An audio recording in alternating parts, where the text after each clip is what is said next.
네, 안녕하세요. 강프로입니다. 자, 이번 영상에서는 한미 반도체를 포함해서 반도체 관련된 종목들의 이 전체적인 움직임, 그쵸? 어떤 식으로 돈이 움직이고 그 흐름이 어떤 식으로 흘러갈지에 대해서 제가 분석을 해보도록 할 텐데, 주말이기도 하고요. 토요일이다 보니까 시간도 있어서 제가 시리즈별로 영상을 한번 만들어 보겠습니다. 자, 우선 한미반도체에 대한 움직임을 먼저 체크할게요. 자, 한미반도체를 보면 금요일 날 1.8% 약세를 보였습니다. 근데 일단 추가적으로 상승이 가능하다고 판단을 하고 있지만 밑에를 한번 볼게요. 밑에를 보면 어떻습니까? 올해 초에, 그쵸? 올해 초부터 보면 자, 굉장히 많이 올랐죠. 올해 초 한 시작 가격이 한 10,000원 초반대인 점을 고려해 보면, 그쵸? 높은 금리가 있는 상황에서도 지금 여기 6만 원대까지, 그쵸? 고가 보면 거의 한 7만 원에 가깝죠. 이 정도까지 상승을 했다는 건 정말 호황기에 이제 접어들었다고 봐야 되는 거 아닌가, 이렇게 보시는 분들이 있을 겁니다. 아니면 반대로 실적 대비해서 너무 많이 오른 거 아닌가, 그렇게 보시는 분들도 있을 텐데, 자, 이렇게 생각하시면 됩니다. 주가는요, 주가가 올라가는 과정에서는요, 무조건 미래 실적을 반영합니다. 미래 실적을.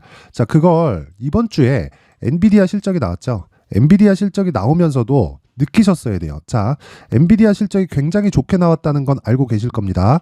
작년 4분기에 나온 실적 기준에서, 그쵸? 그럼 4분기, 올해 2, 3분기까지 하면 1년이잖아요. 그쵸? 하나, 둘, 셋, 4개니까 1년 동안 EPS, 즉 주당 순이익이 4배 정도가 상승을 했습니다. 근데 주가는 5배 올랐죠. 자, 그러면 주가가 실적이 증가한 것에 비해서, 그쵸, 1배만큼의 프리미엄을 받고 있다. 단순하게 생각하면 이런데 어차피 주가는 프리미엄을 받으면서 움직입니다. 이게 플러스 프리미엄만 있는 게 아니라 마이너스 프리미엄도 있기 때문에 엔비디아가 가지고 있는 미래가치 대비해서 낮게 받았었던 평가치가 있었고요. 그쵸? 예를 들어서 그런 거죠. 자, 이렇게 보면 22년도 있죠. 제가 조금 길게 딱 할게요. 자, 여기부터 보셔야 됩니다. 이 구간에는 권리락 효과로 인해서, 그쵸, 가격이 높게 형성이 된 거고, 여기부터 보셔야 되는데, 이렇게 제가 줄여갖고 보여드릴게요. 자, 이런 식으로 보시면 되는데, 여기 급락하기 전에 가격이 대략 한 350불 정도였는데, 올해, 그쵸, 올해 5월 달에 넘어섰어요. 그쵸, 350불을 넘어섰고 500불까지 올라갔습니다. 이걸 어떻게 해석을 하셔야 되냐면, 주가가 원래 평가를 받았어야 되는 게 여기와 여기, 그쵸, 저가 대비해서 한 절반 정도라고 가정을 해보면 이 밑에 쪽은 전부 다 저평가를 받았었던 거예요. 근데 여기다 실적을 딱 붙여서 보잖아요. 그러면 PER이 뭐 20배에서 많게는 한 40배, 50배까지 나옵니다. 이런 식으로 단편적으로 이 비교를 해버리니까 고평가, 저평가를 너무 좀 단순하게 보는 것 같은데, 그렇게 보는 것 자체가 문제라는 거예요. 무슨 이야기냐면, 어차피 주가는 미래 가치를 반영하는데 프리미엄을 어떤 기준으로 두고 해석을 하겠어요. 그쵸? 자, 그 프리미엄은 어차피 시장이 판단하는 거고, 여기 나왔었던 100불도요. 그쵸? 앞으로 안 좋아질 부분을 반영해서 100불까지 엔비디아의 주가가 빠진 거고, 지금 나와 있는 500불도 앞으로 더 좋아질 수 있기 때문에 시장의 판단이 그렇게 내린 겁니다. 그러면 500불과 100불의 사이, 그쵸, 대략 한 200에서 300불 사이 정도가 엔비디아가 가지고 있는 미래 가치를 대비한 적정한 가치라는 거죠. 지금 현재에. 물론 이건 내려가거나 올라가면 변경이 되겠죠. 근데 자, 올해 초 저가부터 한 100불부터 시작해서 500불까지 올라오는 과정에서 한 절반 정도가 적정한 가치라고 판단이 되는데, 그게 제 판단이 아니라 시장의 판단이었다는 거고, 여기, 그쵸, 200에서 300불 이하에 있었을 때는 저평가 구간이라는 거예요. 그게 미래 가치를 대비해서. 그걸 어디서 볼 수 있느냐? 그쵸? 시장이 그렇게 만들었다는 거고, 시장이 그렇게 만들었다는 기준 자체가요. 자, 보세요. 100불부터 올라오는 과정에서 호재가 딱 터집니다. 무슨 호재가 터졌나요? AI 반도체에 대한 물량 증가가, 그쵸, 쏟아지고 있다는 내용을, 그쵸, 젠슨 왕, 엔비디아 CEO가 직접 나와서 이야기를 한 거예요. 그러면 우리가 여기서 AI 반도체는 뭐예요? GPU죠. 그쵸? GPU를 만들 때는 ARM, 그쵸? ARM에 IP가 들어갑니다. 그러면 ARM의 실적이 늘어나기 위해서는 엔비디아의 실적이 늘어나야 됩니다.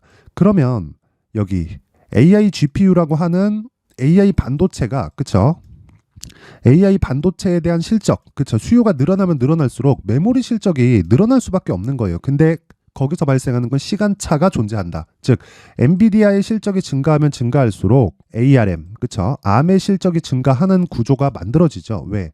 엔비디아가 직접적으로 판매까지 맡고 있으니까. 근데 이런 과정에서 엔비디아는 칩을 설계하고요. 설계하는 과정에서 ARM, ARM의 IP가 필요합니다. 그쵸? ARM의 IP가 필요하고 ARM의 IP가 들어갔을 때 엔비디아에서 만드는 GPU가 만들어지고 이 GPU가 동작을 하기 위해서는 메모리 반도체가 필요한 거죠. 그쵸? 자, 그래서 오늘은 제가 요 내용을 가지고 말씀드릴 거예요. 자, 보세요. 삼성증권에서 나온 반도체에 관련된 리포트인데 한 2, 3주 정도 된 내용입니다. 자, 근데 어차피 이 구조 자체는 그쵸? 지금 현재 이렇다 저렇다에 대한 내용이 아니라 구조 자체는 동일하니까 이렇게 보시면 돼요. 자, 소재 부품 장비, 소부장이라고 하죠. 이건 한국 시장에서 거의 한 70에서 80% 정도를 가지고 있습니다. 근데 이게 어떻게 보셔야 되냐면 뭐 네덜란드에 있는 그쵸? 여기 이 노광 장비, 그쵸? 노광 장비 이쪽, 그쵸? 요쪽 그 비메모리 장비 쪽은요, 유럽 쪽에서 가지고 있는 게 많습니다. 근데 메모리 장비 쪽 있죠? 메모리 소재 부품 장비는 한국 쪽에서 거의 석권하고 있어요. 근데 그럴 수밖에 없는 게 메모리 반도체는 한국에서 꽉 잡고 있잖아요. 그래서 기본적으로 우리가 볼 때는 한국 시장에서 반도체에 대한 새로운 수요가 발생한다. 이랬을 때는 메모리 반도체가 필수적으로 들어가기 때문에 엔비디아, 그쵸? 그리고 삼성전자 하이닉스, 그쵸? 그리고 나서 한국 시장의 중급 종목들, 뭐 한미반도체라든가 ISC, 그쵸? 요런 쪽으로 실적이 증가하는 그런 상황이 되는데 여기는 비메모리에 대한 구조를 이야기를 하는 거예요. 자, 보세요. 여기 IP 프로바이더, 그쵸? 이게 ARM이에요. ARM. ARM이고 여기는 건너뛰고 소프트웨어니까 팹리스, 여기가 엔비디아입니다. 엔비디아. 그리고 이 디자인하우스 쪽 있죠. 디자인하우스 쪽이 한국 시장에 있는 뭐 가온칩스, 그쵸? 가온칩스, AD 테크놀로지 요런 쪽입니다. 그쵸? 그리고 파운드리가 TSMC예요. TSMC. 그리고 삼성 파운드리가 있죠. TSMC가 지금 파운드리 쪽에서는 1등이고 삼성 파운드리가 2등인데 1등과 2등의 격차가 꽤 많이 납니다. 거의 뭐 아직까지는 넘사벽이라고 볼 정도로 나요. 근데 확실하게 2등의 위치는 다지고 있다. 그쵸? 미국의 글로벌 파운드리가 있기는 한데 삼성 파운드리하고는 격차가 조금 납니다. 그래서 이 파운드리 쪽, 즉 암에서 기본적인 설계를 받아와서요. 팹리스 업체에서 수정을 합니다. 이 수정을 해서 AI 반도체가 만들어지고 그리고 AI 반도체를 포함해서 뭐 다른 모든 이 GPU 관련된 또는 CPU 관련된 모든 것들이 이 팹리스 업체에서 나오는 거고 애플 있죠. 애플도 팹리스 업체라고 보시면 되고 이제는 테슬라도 그쵸? 이 테슬라의 도조칩 있죠. 그것도 팹리스 업체라고 보시면 되는 거고 이게 파운드리로 넘어가서 디자인하우스 쪽으로 갑니다. 디자인하우스가 한국의 가온칩스, AD 테크놀로지 이런 쪽으로 오는 거고 이런 쪽에 발전이 되면 될수록 메모리 반도체의 수요도 증가한다. 근데 지금은 새로운 수요가 발생하고 있기 때문에 지금까지 나온 모든 얘기들이 성립이 되는 겁니다. 그래서 자, 새로운 수요가 어떻게 발생된 겁니까? 한미 반도체 같은 그쵸? 하이닉스, 삼성전자, 그쵸? 이쪽에 들어가는 장비를 납품하는 그런 업체예요. 근데 후공정 쪽이 굉장히 전망이 밝다. 그쵸? 전공정보다는 후공정이 굉장히 돈이 되고 이익률도 높아요. 그쵸? 그리고 이익률이 높기 때문에 PER, 프리미엄도 많이 받습니다. 자, 근데 생각해 보세요. 밑을 보라 그랬죠? 이 밑을 보는 과정에서 뭐가 발생합니까? 약간 좀 많이 오른 거 아닌가? 이런 생각이 들 수 있을 거라고요. 그러면 이 많이 오른 이 과정에서 우리가 생각해야 될 건, 그쵸? 회전한다는 거예요. 그쵸? 뭐라 그래요? 우린 이걸 순환매라고 한다. 그쵸? 그러면 한미반도체가 떨어질 수 있어요. 떨어질 수 있는데 떨어지는 과정에서 우리가 매수하는 상황을 만들어야 되고 이 떨어지는 과정에서 그냥 반도체가 다 넘어지고 자빠지나요? 그런 게 아니라는 거죠. 아까 전에 말씀드렸죠. 여기 IP 기업 암에서부터 시작해가지고 이 밑에 보이죠? 팹리스 업체, 엔비디아, AMD 같은 그쵸? 팹리스 업체가 이쪽으로 가고 이 밑에 파운드리 업체로 넘어가서 여기 디자인하우스 쪽으로 간다. 그러면 우리는 자 디자인하우스와 패키징 테스트 이쪽을 노리는 겁니다. 그쵸? 이게 디자인하우스가 AD 테크놀로지 그리고 패키징 테스트가 뭐예요? 리노공업, ISC 이런 종목이라는 거예요. 이게 한국 시장에 다 상장이 돼 있고 지금 한미 반도체에 비해서 상대적으로 가격대가 낮아요. 그렇죠. 리노공업 같은 경우에는 20년, 21년까지 엄청난 프리미엄을 받았었는데 그 프리미엄이 다 빠졌습니다. 그리고 그런 과정에서 그렇죠. 테스트 업체들이 지금 한 번의 시세를 내고 나잖아요. 그러면 한미반도체 기회 또 옵니다. 자, 그래서 제가 이야기를 드리는 건 반도체 포트폴리오를 구성하는 게 중요하다. 그렇죠? 그래서 지금 중요한 게 이익률을 한번 체크해 보자는 겁니다. 자, 보세요. 한미반도체가 이번에 실적이 안 좋다고 아주 난리 법석을 떨었잖아요. 이거 진짜 아무것도 모르는 사람들이 하는 소리고, 제가 이야기를 드리는 건, 자, 보세요. 실적이 박살 났어요. 근데 9%야, 이익률이. 그쵸? 근데 실적이 안 좋을 수밖에 없어. 왜? 한미반도체는 메모리 반도체 패키징 업체란 말이에요. 그쵸? 근데 리노공업도 그렇고 ISC도 그렇고 비메모리 반도체 테스트 업체예요. 자, 그렇다는 건 두 개 다 그쵸? 완성된 부품을 가지고 패키징을 해서 판매한다. 그리고 완성되기 전에 완성품을 만들기 위해서 테스트를 한다. 그쵸? 전부 다 후공정이잖아요. 공정이 한 번, 두 번, 세 번을 거치고 최후에 있는 후공정 업체란 말이에요. 그러면 요 구조를 가지고 우리가 어떻게 생각해 볼 수 있나요? 메모리 반도체 쪽에서 일단 한국 시장에서 메모리 강자니까 한국 시장에서 HBM 관련된 수요가 높아지는 상황, 그리고 기존의 수요가 돌아오는 상황에서 뭐가 됐습니까? 한미 반도체가 급등을 한 거죠. 6배가. 자, 그러면 리노공업 같은 경우에 볼게요. 리노공업. 자, 보세요. 엄청난 실적 아닙니까? 2020년도에 보세요. 이익률이 38%, 21년도에 보세요. 41%. 그렇죠? 22년도에 보세요. 금리 올라간다, 뭐 경기 나빠진다, 아주 난리 법석을 떨었는데 42%. 그렇죠?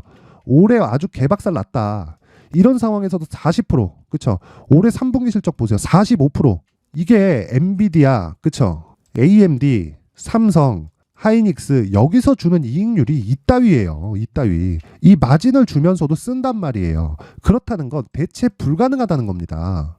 여기까지 이해를 딱 하시면 돼요. 근데 이걸 생각해 보시면 돼요. 자, 매출 규모가 그렇게 크지 않아요. 그렇죠? 연간 매출 규모를 보면 2천억, 2,800, 3천억, 2,500, 그렇죠? 이렇게 된단 말이에요. 그러면 이게 무슨 얘기겠어요? 대체 불가능하다는 게 삼성, 엔비디아, 그렇죠? 매출 규모가 연간 2천억, 뭐 1조, 2조, 뭐 10조, 20조 이렇게 되는 게 아니에요. 이렇다는 건 삼성에서 굳이 돈을 들여서 차라리 얘네가 마진을 먹게 하는 게 삼성 측에서도 이익이고 엔비디아 측에서도 이익이라는 겁니다. 그래서 규모 자체는 이렇게 간다는 거, 이렇게 주가가. 즉, 규모 자체는 커지긴 커지지만 그게 생산량이 증가되면서 따르는 약간 좀 이 불량률을 잡기 위한 그런 거기 때문에 규모 자체는 뭐 엄청나게 커지진 않지만 시장 규모가 점점 커지는 과정에서 커지는 거지. 그러면 굉장히 많은 밸류에이션을 받고 있을 때는 매수하면 안 되고 밸류에이션을 받지 않았을 때는 매수하는, 그렇죠? 이런 구조가 만들어진다는 거죠. 왜? 삼성에서 굳이 이거를 만들어서 할 필요가 없으니까. 엔비디아에서 굳이, 그렇죠?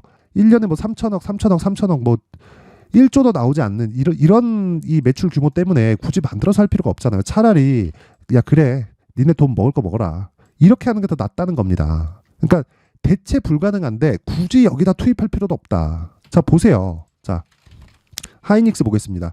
1년에 매출이 44조씩 나와요.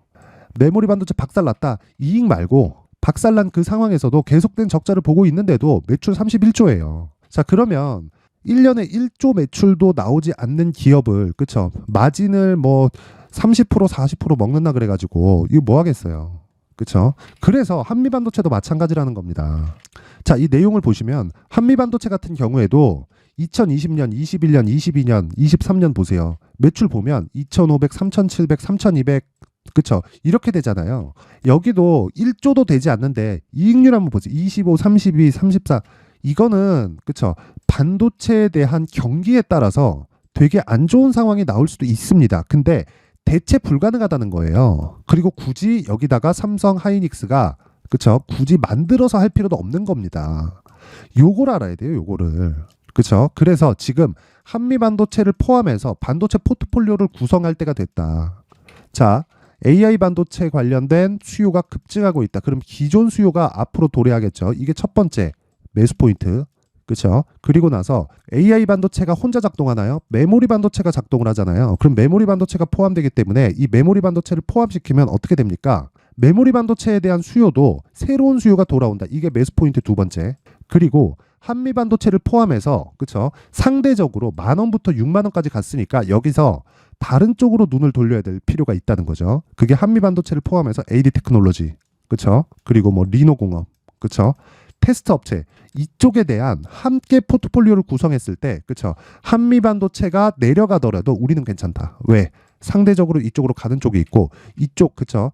예를 들어서 그런 거예요. 반도체 패키징, 그게 한미반도체고, 그리고 비메모리 중에서 디자인하우스, 그게 AD 테크놀로지고, 그리고 반도체 테스트 업체, 그쵸? 그게 뭐 리노공업, 그리고 ISC 이런 식이에요. 근데 ISC는 한미반도체하고 같이 떴습니다. 그러니까 ISC 빼고 리노공업으로 가는 겁니다. 자, 그러면 지금은 이쪽에서 6배 시세 냈죠. 그 다음에는 디자인하우스에서 6배까지는 못 가요. 디자인하우스는 장악력 자체가 이렇게, 그쵸? 한미반도체나 리노공업만큼 크지 않습니다. 그쵸? 근데 AD 테크놀로지도 지금 가격 대비해서 정말 한 2배에서 3배 정도 상승 여력이 있습니다. 그리고 이 과정에서 한미반도체가 내려가게 되면 한미반도체를 매수할 수 있는 자금을 AD 테크놀로지에서 빼내는 거예요.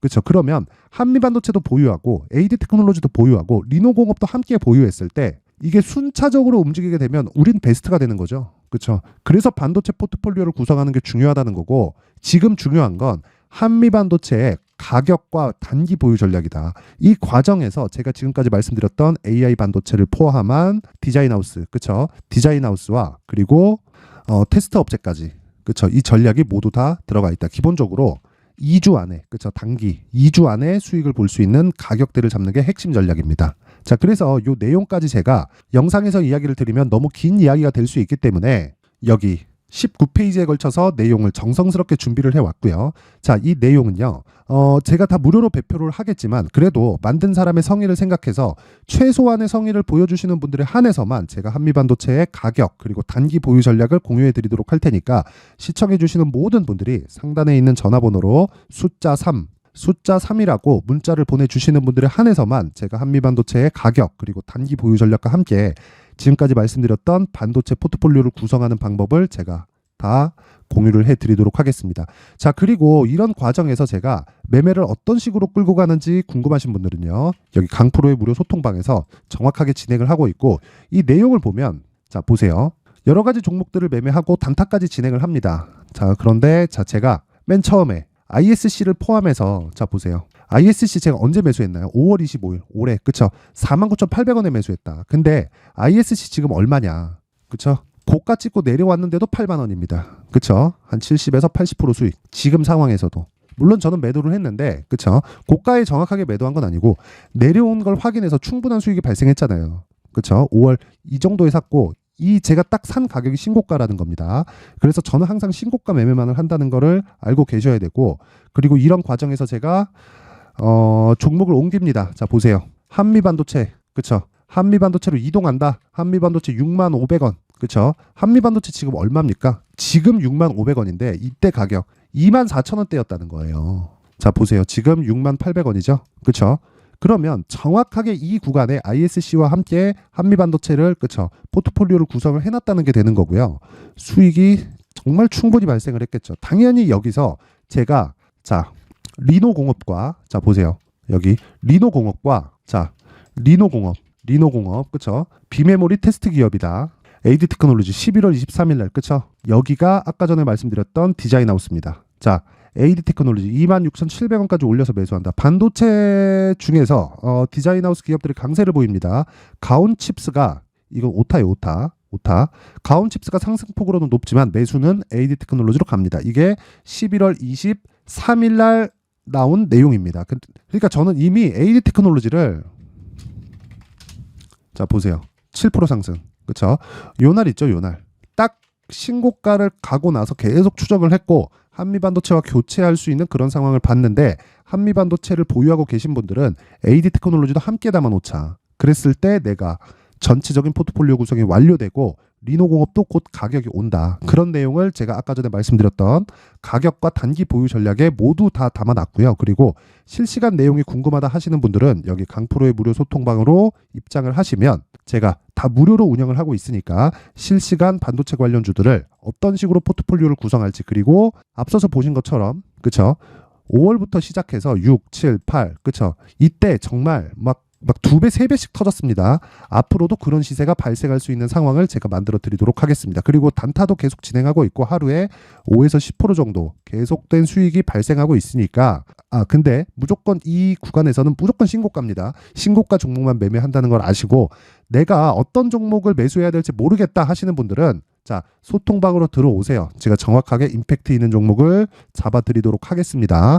당연히 무료로 진행이 되고 제가 딱 1000분까지만 받도록 할 테니까 영상 상단에 있는 전화번호로 참여라고 문자를 보내주시는 분들에 한해서만 제가 강프로의 무료 소통방 입장 링크를 공유해 드리도록 하겠습니다. 자, 항상 성공 투자하셨으면 좋겠고요. 무엇보다 중요한 내용은요. 반도체 전체적인 이해보다 가격을 잘 잡는 게 중요하다. 그리고 지금 소통방에서 진행하고 있다. 그렇죠? 이 부분 알고 계시면 되고 그리고 무조건 지금 반도체 버리면 안 됩니다. 2차 전지보다 훨씬 더 수익을 많이 볼 수 있는 게 지금의 반도체다. 그렇죠? 엔비디아 실적을 보면 알 수 있다. 그렇죠? 오늘 영상은 여기까지 하겠습니다. 자, 이제 23년도 다 끝나가지만 매매를 하시면서 스트레스를 받으시는 분들이 있을 수 있습니다. 시장이 항상 그렇긴 하지만 그래도 제 구독자분들과 시청해주시는 분들을 위해서 앞으로 차기 주도주가 될 수 있는 대시세 종목을 준비를 해왔습니다.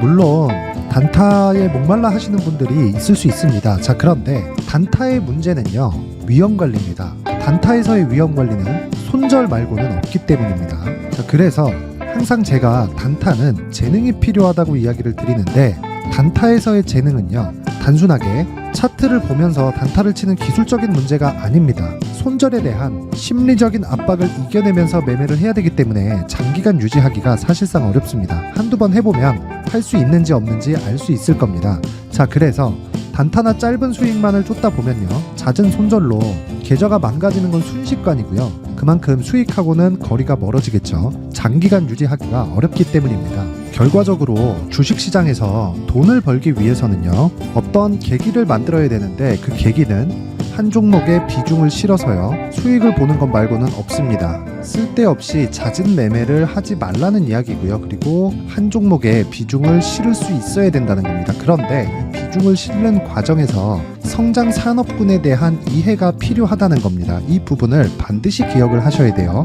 자, 이런 성장 산업에 대한 구조와 제가 앞서 말씀드렸던 신고가 그리고 선반영 구조에 대해서 이해를 했을 때 이런 매매를 할 수 있게 됩니다. 2월 7일 강프로의 대시세 종목으로 에코프로 매수가는 17만원 이에서 진행이 됐고요. 그리고 목표가는 50만원부터 자율 매도 구간으로 잡았죠.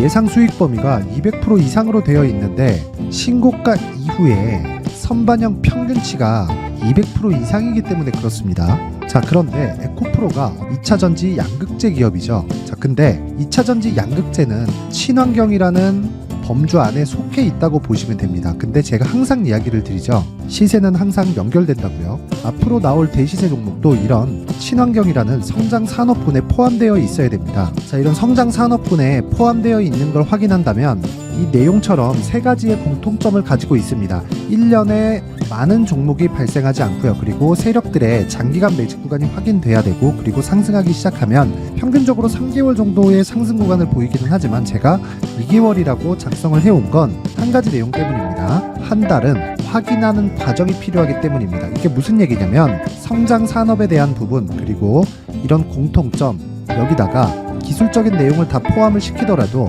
절대적으로 가격이 우선적으로 반영이 되는 것이기 때문입니다. 에코프로도 마찬가지예요. 이런 내용을 토대로 제가 4분기 대시세 종목을 준비를 해왔습니다. 자, 장기간 하락하면서 최악의 국면을 거쳐왔고요. 이 구간에서 먼저 하락을 했다는 건 앞서 말씀드렸던 내용처럼 고가에 대한 부분이 아니라 저가, 즉 나쁜 부분을 반영한 이후에 신고가를 발생을 시켰다는 건 앞으로 좋을 부분을 반영이 되고 있다는 거죠. 그런데 본격적인 시세는 신고가 이후라고 말씀을 드렸고 지금은 매물 소화 과정을 보내고 있습니다. 앞서 말씀드린 대로 가격 먼저 분석을 끝냈죠. 그리고 나서는 정부 정책의 방향과 맞는지를 체크를 해야 되는 겁니다.